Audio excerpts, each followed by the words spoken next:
Isang Thanksgiving show ang inihandog ng cast ng alias Robin Hood para sa kanilang fans. Magiliw na nag-perform at nakisaya sa mga palaro ang cast. Ang Starbite sa ni Lars Santiago.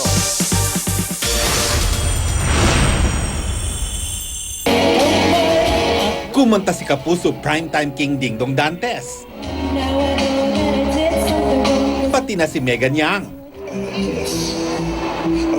Sumayaw naman si Andrea Torres. Handog ito ng mga bida ng alias Robin Hood sa mga tagahanga na patuloy ang pagtutok sa top-rating primetime series. Ang iba pang cast tulad ni Sid Lucero, Paulo Contis, Rob Moya at Dave Bernea naging bahagi naman ng games para sa audience.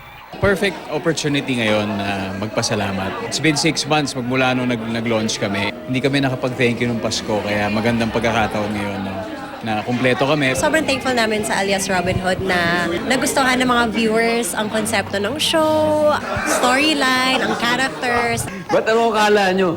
Kapit lang daw sa alias Robin Hood dahil marami pang dapat abangan. She'll still fight for her love for Pepe. And may magkakabanggaan pa rin sila ni Venus in terms of na nag-aagawan sila. But at the same time, parang nagiging friends na ba sila?